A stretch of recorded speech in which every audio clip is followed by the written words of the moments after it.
வணக்கம். தனிமனித சிந்தனை மாற்றமே சமூக மாற்றம். அந்த வகையில் மருத்துவமனைகளில் நடக்கக்கூடிய கர்ப்பகால பிரசவ கால பெண்களுக்கு நடக்கக்கூடிய உளவியல் உடலியல் வன்முறைகள் பற்றி பேச போகிறோம். அங்கெல்லாம் வன்முறை நடக்குது, அங்கே தானே ட்ரீட்மெண்ட்டுக்காக போகிறாங்க, அங்கே எப்படி வன்முறை நடக்கும், அவங்கள பாதுகாக்கத்தானே அந்த கன்ஸ்ட்ரக்ஷன் எல்லாம் இருக்கிறது அப்படின்னு சொல்கிறதெல்லாம் கேட்குது.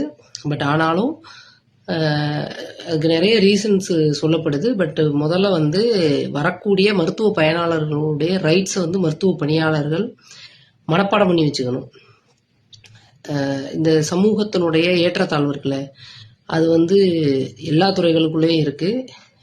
மருத்துவத்துறைகள் மக்கள் பயனாளர்களாக அங்கே முடியாத சூழலில் போகிறாங்க.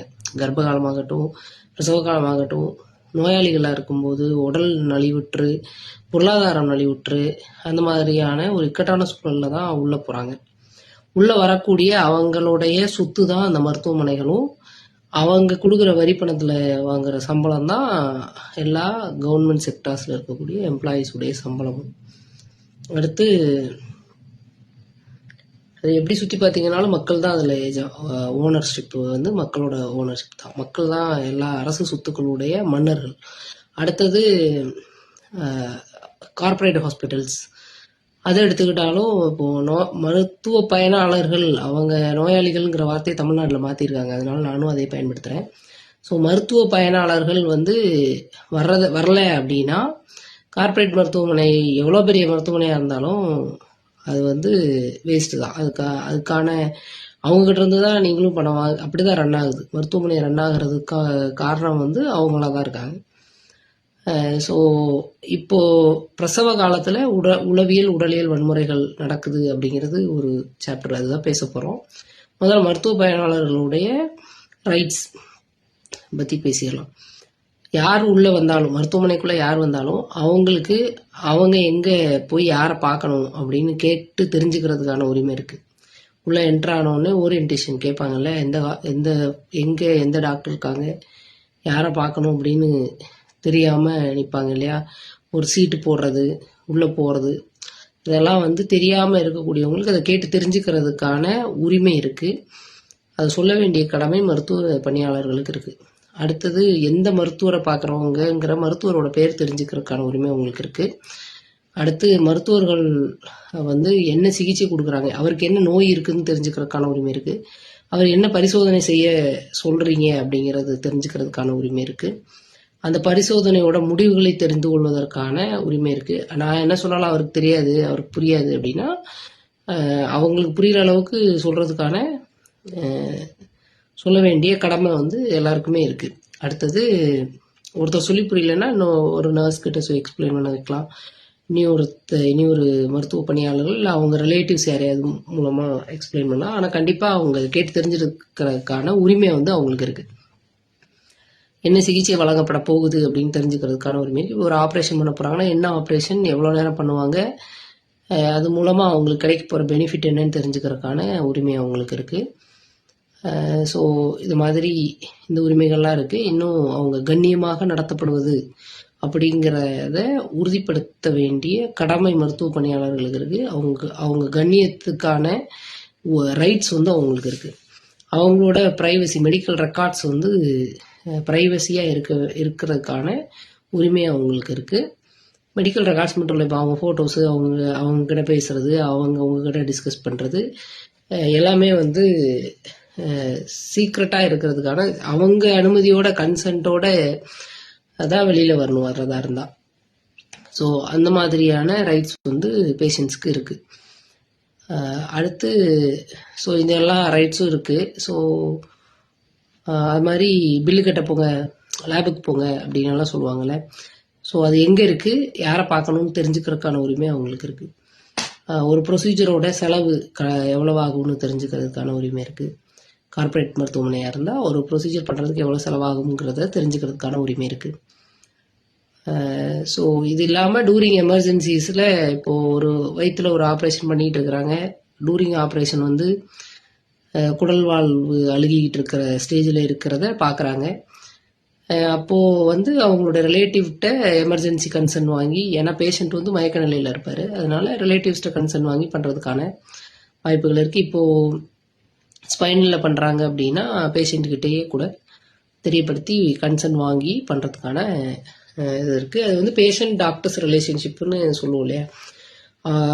கன்சர்னாக மருத்துவர்கிட்ட இவங்க ஒரு கன்சர்னாக நடந்துக்கிறது, அவங்க வந்து பதிலுக்கு கன்சர்னாக நடந்துக்கிறது, வித்தவுட் கன்சென்ட் எதுவும் செய்யாமல் இருக்கிறது. இது வந்து எல்லா மருத்துவ பணியாளர்களுக்குமே பொருந்தும். நோயாளிகளை மருத்துவ பயனாளர்களை கையாளக்கூடிய எல்லாத்துக்குமே பொருந்தும். ஸோ இது வந்து மீறப்படுதா பிரசவ காலங்களில், இல்லை கர்ப்பகால பெண்கள்கிட்ட இது மீறப்படுதா அப்படின்னா 90% மீறப்படுது அப்படிங்கிறது தான். ஆனால் இது வந்து யாரும் டேட்டா எடுத்தாங்களா, இப்போது பிரசவ காலத்தில் வன்முறையை சந்தித்தாங்களா அப்படின்னு போய் டேட்டா எடுக்கிறாங்களா, இல்லை அதெல்லாம் வெளியில் வருதா அப்படின்னா சில ரிசர்ச் ஸ்டூடெண்ட்ஸ் வந்து எடுக்கிறாங்க டேட்டா. மற்றபடி அது வெளியில் வர்றதில்லை. ஏன் அப்படின்னா அவங்க வந்து தாய் சேய் நலனுக்காக வர்றாங்க உள்ள.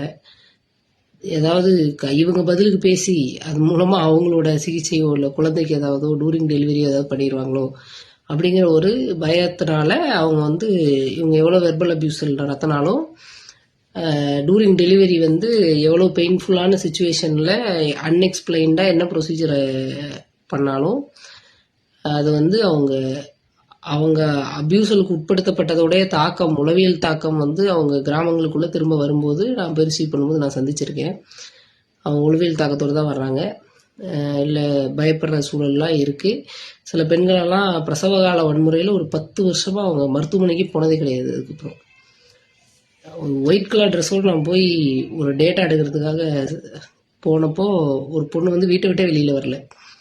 வரமாட்டேன், அனுப்பிடுங்க அவங்கள அப்படின்னு தான் அந்த பொண்ணு சொல்கிறாங்க. அப்புறம் நாங்கள் வந்து 18 இயர்ஸ் அபவ் 18 இயர்ஸ் எல்லாருக்குமே செக் பண்ணணுங்கிறதுனால அவங்கள ரெக்வஸ்ட் பண்ணி வர சொல்லி பேசலான்னு பேசினப்போ அவங்க பிரசவ கால வன்முறையை சந்திச்சிருந்தாங்க. மிக கொடூரமான வன்முறை. அது இப்போது நான் சொல்ல விரும்பல, பட் மிக கொடூரமான வன்முறை அது.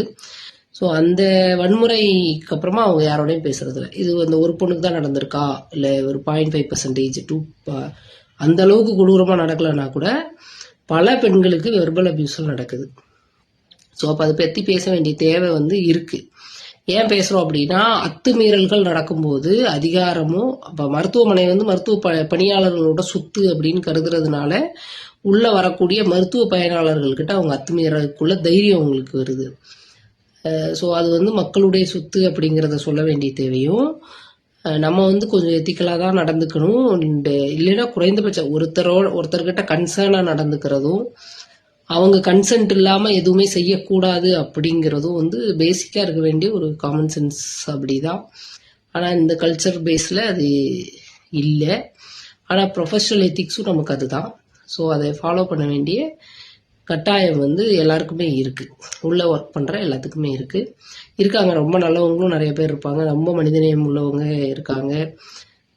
ஸோ அவங்களாம் நல்லபடியாக ஒர்க் பண்ணும்போது அவங்களுடைய பேரையே குழந்தைகளுக்கு வைக்கக்கூடிய மதர்ஸ் இருக்காங்க. ரொம்ப இந்த மாதிரியான கோவிட் டைம்லலாம் எவ்வளோ சிவியராக ஒர்க் பண்ணாங்க இல்லையா. ஸோ அந்த டைம்லலாம் தீவிரமான பணியில் இருந்த பெண்களுக்கு, செவிலியர்களுக்கு, இல்லை மருத்துவர்களுக்கு வந்து டெலிவரியில் வந்து கண்டிப்பாக அந்த பெண்கள் வந்து அவங்க குழந்தைங்களுக்கு இந்த மருத்துவர்களோட பேர் வச்சுருப்பாங்க. சில மருத்துவர்களை பற்றி ஒரு 18-20 வருஷத்துக்கு அப்புறமா சில பெண்கள் வந்து அவங்க இல்லைன்னா இன்றைக்கி நான் உயிரோடு இருக்க மாட்டேன் அப்படின்னு பெருமையாக சொல்லக்கூடிய விஷயங்களும் நிறைய இருக்குங்க. இந்த டேட்டா நிறைய இருக்குது. ஸோ அதே போல் இந்த டேட்டா இந்த ஒரு ஒரு காவி புள்ளி இருக்குது இந்த விஷயத்தில். பிரசவகால வன்முறைகளில் ஒரு காவி புள்ளி வந்து அதுக்குள்ளே இருக்குது. அது வந்து நீக்கப்படணும் அப்படின்னு நான் ஆசைப்பட்றேன். துறை சார்ந்த நபராக வெளியிலேருந்து நான் ஆசைப்பட்றேன். ஸோ அப்போ என்னென்ன நடக்குது அப்படின்னா இப்போ அவங்க ப்ரைவசி கண்ணியத்தை காப்பாற்ற வேண்டிய பொறுப்பு வந்து எல்லாத்துக்கும் இருக்குது.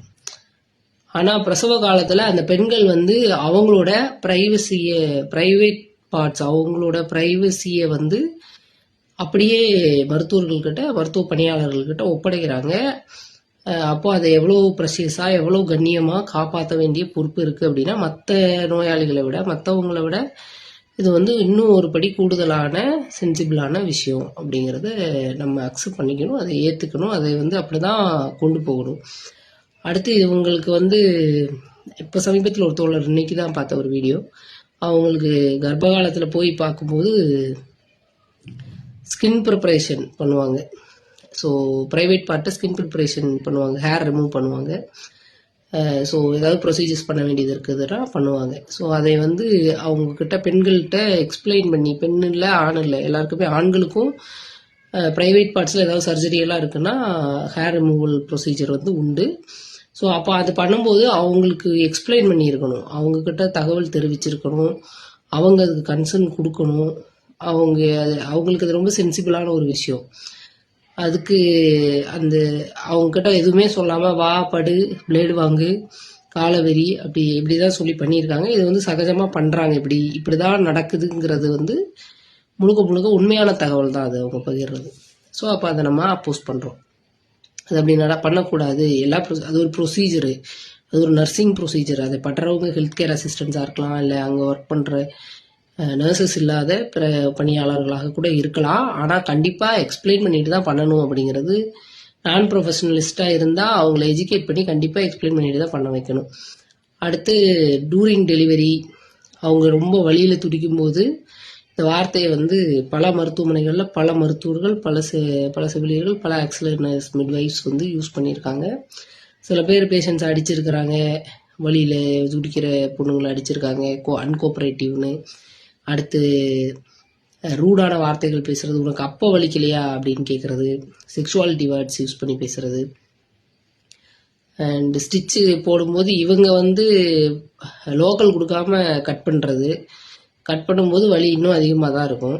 வலி அதிகமாக தெரியும் போது அந்த பெண்கள் வந்து கத்த தான் செய்வாங்க. வலி தெரியுதுன்னா கத்த தான் செய்வாங்க.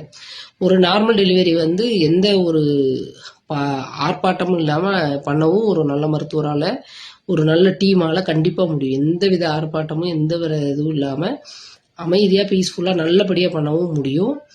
நல்லா ஹேண்டில் பண்ணவும் ஒரு டீமால் முடியும். இப்படி அல்சாட்டியம் பண்ணவும் முடியும். ஸோ இந்த அல்சாட்டியம் பண்ணுறதுக்கு வந்து உரிமை கிடையாது. அது வந்து அத்துமீறல். அது வந்து நர்சிங் வயலன்ஸ்ன்னு சொல்லலாம். நர்சிங் துறை மீது வயலன்ஸ் வரும்போதும் நம்ம கேள்வி கேட்குறோம். நர்சஸோட வயலன்ஸ் பேஷண்ட்ஸ் கிட்ட போகும்போதும், இல்லை ஆக்சிலரி நர்ஸ் மிட்வைஸோட வயலன்ஸ் பேஷண்ட்டை பாதிக்கும் போதும், மருத்துவர்களோட வயலன்ஸ் பேஷண்ட்ஸை பாதிக்கும் போதும் கண்டிப்பாக கேள்வி கேட்க வேண்டிய பொறுப்பு எல்லாருக்குமே இருக்குது. ஏன்னா அப்போ தான் அதில் மாற்றத்துக்கு வரும். அத்துமீறல் நடக்கிறத கேள்வி கேட்டால் தான் அது மாற்றத்துக்கு வரும். ஸோ கேள்வி கேட்கறது வந்து மாற்றம் வேணும் அப்படிங்கிறதுக்காக தான் கேள்வி கேட்குறமே தவிர, இது ஒரு சிந்தனை மாற்றம் வரணும். இப்படி பண்ணக்கூடாதுன்னு நினச்சாதான் பல எக்ஸ்பீரியன்ஸ் இருக்கிறவங்கலாம் உள்ள இருப்பாங்க. 10 வருஷம் எக்ஸ்பீரியன்ஸ் இருக்கிறவங்க, 20 வருஷம் எக்ஸ்பீரியன்ஸ் இருக்கிறவங்க இப்படி தான் நடந்துட்டு இருப்பாங்க. ஸோ அப்போ அவங்கள விட நம்ம நாலேஜபிளாக, அவங்கள விட நாம் பெரிய ஆள் அப்படின்னு காட்டுறதுக்காக இல்லை. இது வந்து ஒரு அத்துமீறல். இது தொடர்ந்து இருக்கிறது வந்து அந்த டிபார்ட்மெண்ட்டுக்கே ஒரு கெட்ட பேர். அண்டு தாய்சேய் நலம் காக்கப்படுகிறது அப்படின்னு சொல்லி இந்த ரேஷியோலாம் போட்டு வாசிக்கும் போது எனக்கு வந்து மைண்டில் வந்து இந்த சீக்வன்ஸ் எல்லாம் ஓடும். லேபர் வார்டில் இப்படி திட்டுறது, இந்த வார்டில் அப்படி திட்டினாங்க, இந்த வார்டில் இவங்க திட்டினாங்க, பேஷண்ட்ஸ் வந்து சொல்கிறது, இதெல்லாம் எனக்கு மைண்டில் ஓடும். எப்படி ஒரு ஹாப்பியாக தாய்சேய் நலம் காக்கப்படுகிறது அப்படின்னு நான் வாசிக்க முடியும், பேச முடியும் அப்படிங்கிறது ஒரு டேட்டா, ஒரு கொஸ்டின் மார்க்காக இருக்கும் எனக்கு பேசும்போது. ஸோ அது மாறணும் அப்படின்னு நான் ஆசைப்பட்றேன். ஸோ நம்ம எல்லாருமே அந்த பணியாளர்கள் மொத்தமாக அதற்கு மனசு வச்சா அதை மாற்ற முடியும். ஒருத்தர் தப்பு பண்ணும்போது இன்னொருத்தர் கூட இருக்கிறவங்க கேள்வி கேட்டாலே அது மாறிடும். அப்படி இல்லைன்னா பாதிக்கப்பட்ட பெண்கள் வந்து ஏன் புகார் கொடுக்க மாட்டேங்கிறாங்கன்னா, அது ஒரு ஹராஸ்மெண்ட்ஸ் மாதிரி ஹராஸ்மெண்ட் தான். அது பெண்ணே நடத்துறதுனால அது ஹராஸ்மெண்ட் இல்லையா? பெண்களே நடத்துறதுனால அது ஹராஸ்மெண்ட் இல்லையா? ப்ரைவேட் பார்ட்ஸில் இஷ்டத்துக்கு பேசுறது, ப்ரைவசியாக இருக்கக்கூடிய விஷயங்களை வந்து ஓப்பன் அப் பண்ணி திட்டுறது அப்படிங்கிறது வந்து அது ஒரு ஈக்குவல் டு ஹராஸ்மெண்ட் தான். அதனால பாதிக்கப்படுறாங்க. உளவியலாக பாதிக்கப்படக்கூடிய பெண்கள் வந்து அதை வெளிப்படுத்துறதுக்கு இந்தியாவில், தமிழ்நாட்டில் வந்து கொஞ்சம் நாள் ஆகும்ல. 3 மாதம் 4 மாதம் கழிச்செல்லாம் தான் வெளிப்படுத்துவாங்க. இதுக்கு மேலே என்ன பண்ண போகிறோன்னு எல்லாருமே அப்படி கடந்துடுறாங்க. அவங்கெல்லாம் கடக்கிறதோட விரைவு தான் இது வந்து இதை பண்ணுறவங்க வந்து தன்னை பெரிய ரவுடினோ தன்னை பெரிய டானுனோ நினச்சிக்கிட்டு டிபார்ட்மெண்ட்டுக்குள்ளே இதை தொடர்ந்து பண்ணிக்கிட்டே இருக்காங்க. ஸோ இது வன்மையான கண்டனத்துக்குரியது. பிரசவ கால கர்ப்பகால வன்முறை ஒழிப்பு குழு அப்படின்னு சொல்லி ஒரு குழு வச்சுருக்கோம். ஸோ யாருக்காவது அந்த மாதிரியான தொந்தரவுகள் இருந்தது, நாங்கள் இந்த மருத்துவமனையில் இதை ஃபேஸ் பண்ணோம். ஒரு இன்ஃபர்டிலிட்டி கிளினிக் போகக்கூடிய தம்பதிகள் வந்து நிறைய ஃபேஸ் பண்ணுறாங்க, நிறைய உளவியல் உடலியல் சிக்கல்களை ஃபேஸ் பண்ணுறாங்க. அவங்கள மிஸ்ஹேண்டில் பண்ணக்கூடிய டிபார்ட்மெண்ட் பீப்புள் இருக்காங்க. ஸோ இந்த மாதிரியான விஷயங்கள் நடக்குதுன்னா இந்த குழு தெரியப்படுத்தும் போது நடவடிக்கை எடுக்கப்படும். நன்றி, வணக்கம்.